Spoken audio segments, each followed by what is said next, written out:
What's going on, YouTube? Back with another video. Today we got the courtside report summary. I'm kind of just gonna try to make this as quick as possible, just breaking down the more important parts of the gameplay for 26. That's pretty much it. Just kind of get into it, finish off the intro. Still gonna spread the word. So from Romans chapter 5, verse 19, because one person disobeyed God, many became sinners. But because one other person obeyed God, many will be made righteous. So that's Romans chapter 5, verse 19. That one person, Adam, who disobeyed God, so the whole world became sinners. Everybody's a sinner.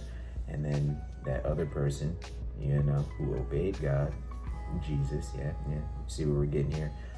He made us righteous. So only through Jesus Christ can we be made righteous through God's eyes. Nothing we do ourselves can make us right.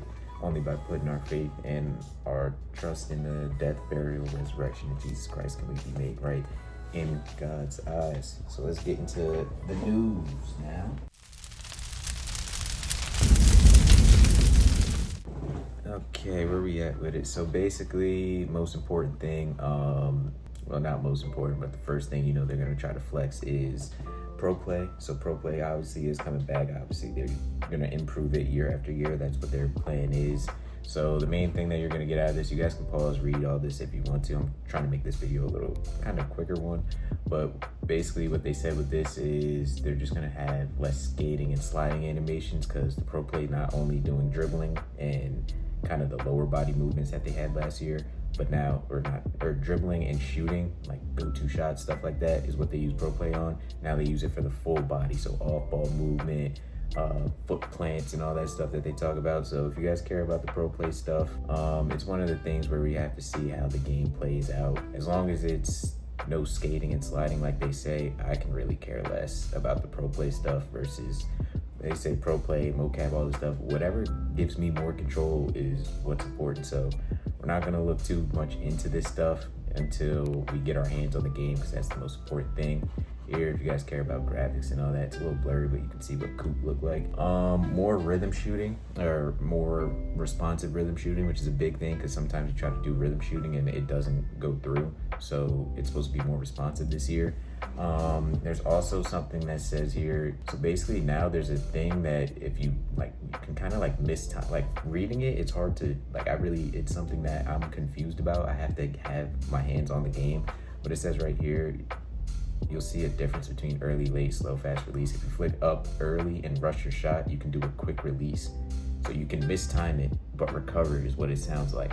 So if you flick up late and slowly, you'll see the effect with delayed pushing motion and a lazier release. So say somebody's closing out and you want the quicker release, you can speed that up, but as long as you time the timing, then it'll still be green is what it sounds like, which means that you only have to green one timing or the tempo.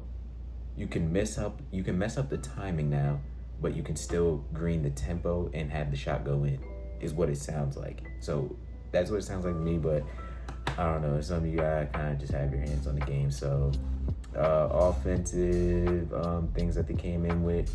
Let's see. We'll run it down right here. Green or miss timing. I think we went over this last time. More skill-based stuff. Layup timings. There's no more real player percentage on layups, so you got to time your layups now. More news is in here about layups. It's pretty big too, but that's a big thing. Green or miss on higher difficulties, stuff like that. You guys can read all this.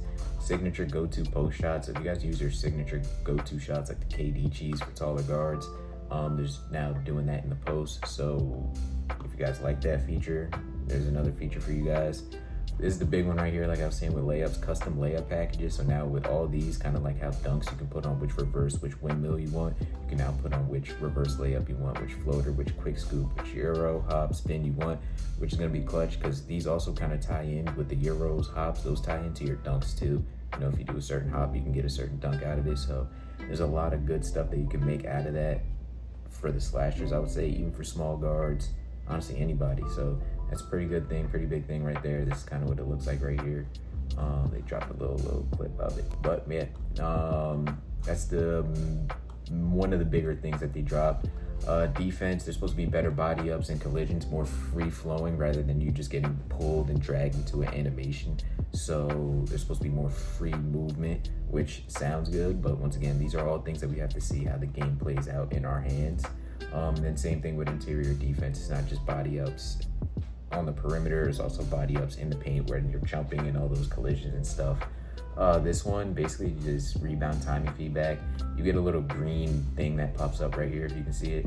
You get a little green thing that pops up when you green your rebound timing, when you time your jump shot time your rebound perfectly. That's gonna be weird to say. When you time your rebound perfectly, you get a green. You get a boost, an advantage, I guess you can say. It just seems like a visual cue because it's kind of how it's always been, I guess, but it's just for a visual cue. Control, this is the biggest thing right here. It kind of says overall game speed in NBA 2K is now sped up, which is perfect. That's what it needed. Quick protect, a new feature that allows you to kind of pull the ball back or protect the ball. Like now in 25 and before, you had to hold L2 to kind of post up. That was supposed to be that protect feature. Now it says if you just tap it, now he does it. So it's kind of a quicker quick protect. And then you can also hold the defender behind you, kind of like Chris Paul. This used to be a feature. They kind of took it out. 25, you can't really do it as well. They kind of just give you a random animation. But this used to be a feature a while ago, so we're not going to get hyped. But it is good that they brought it back because I liked it. No dip catch and shoots, meaning you kind of like preload your jump shot is what it sounds like. So like how Clay catches and you keep high, you just shoot it right there. Ray Allen kind of caught, shoot. You don't gotta drop down after your catch and shoot. So it's supposed to be more responsive, quicker releases, less load ups. Hopefully that leads to revamp signature size up. Just more signature size ups is the way it was described. You can flick it right and left and right, back and forth, and now you can go up and down. You can kind of just play around with different animations. It sounds like it just gave you more sig size ups, basically, is what it sounds like. Slow-mo Euro steps, pretty self-explanatory, left trigger, if you hold it down, it kind of just slows the animation down pretty much, kind of how people are doing now. You see kind of like Ant doing it a little bit. SGA does it a little bit. There's plenty of players who do it, but they do like slow Euros. Jalen Brunson. Rat passes is a big one. So now with rat passes, you can kind of stop having the ball just throw straight at somebody. So now instead of throwing a flashy pass with double tap and circle or B, you now double tap that, you get a rat pass. So it should throw around a defender rather than throwing it straight at a defender's dome piece.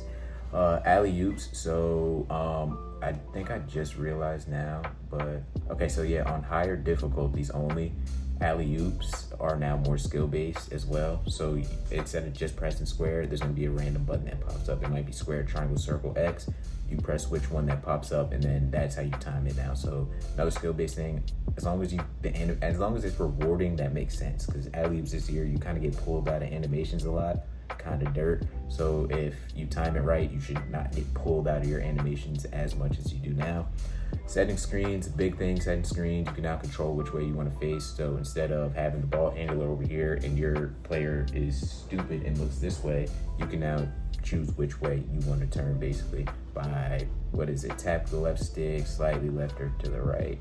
So then your player can kind of like, you can control your screens more. So it sounds like you got more control.